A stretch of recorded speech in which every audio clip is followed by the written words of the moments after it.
everyone, my name's Danielle, and welcome to another episode of Board Game Bakes. This week we're going to continue our Halloween theme and do Vast, the Mysterious Manor, and Vast, the Haunted Hallways expansion. The expansion's really cool because in the base game you have little cardboard pieces as the miniatures, but in the expansion they give you actual miniatures, which are really cool, and they give you 2 new characters that you could substitute for the characters that are already in the game. So there's a lot of cool components to this game, and I just like the theme in general, so I kind of want to try something new and try and recreate a scene. So instead of doing actual diorama style, I decided to do layered cookies. So I'm going to do 3 different cookie layers, and when you stack them on top of each other, it should kind of add like a cool effect to the scene.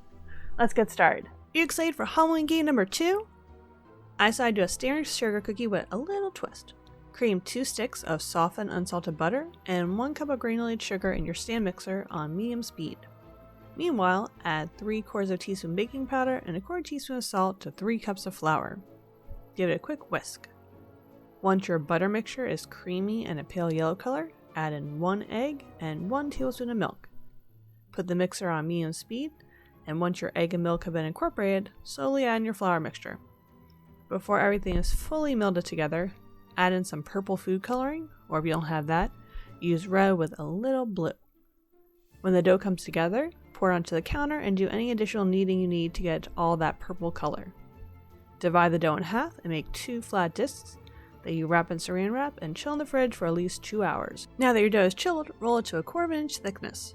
Take one of your stencils for a layer of your cookies, and you want to start with the 2 layers that have a hole in the center because they should take a similar amount of time to cook. Use a knife to cut around your stencil. You could choose to put them in the oven now or put them in the freezer for about 5 to 10 minutes, and this will help assure that they don't spread. Once they're chilled, bake at 375 degrees Fahrenheit for 7 to 9 minutes.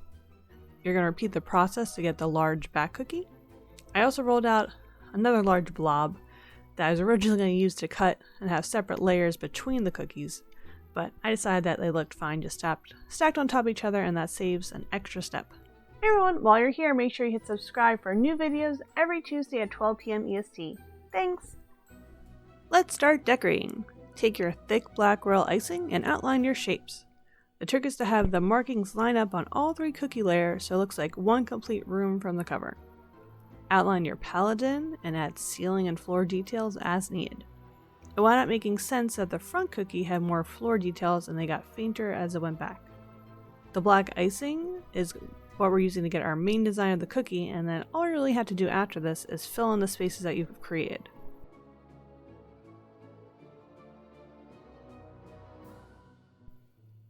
Use a darker purple for the floors and beams. Do you notice the face coming out and through on the walls? When you play, someone could be the mansion, which is able to do all sorts of mischief to try and keep you trapped in the house forever.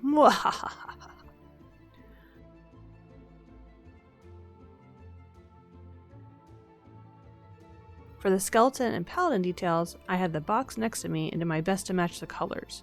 The paladin mainly needs yellow and brown. I chose to fill in parts white that would have been brown and then color them with edible marker later. The skeletons mainly need red and a dark gray, and obviously white for the skeleton bone part. When I tried Vast, I played as the paladin. It was fun to be able to kill the monsters, but I didn't quite figure out the balance between killing monsters and not leaving too many rooms empty for the mansion. Once you're happy with all of your flooding, let it dry completely before putting the final details on using edible markers. This is also a good time to have the moment of truth and see how the cookies look stacked on top of each other. I noticed that my doors were not symmetrical on the left side and the right side, so it's a good time to fix that and then whip out my thick black royal icing to add some more mansion faces. Make sure everything's all nice and dry, then stack it for the big reveal. And ultimate destruction as you eat it.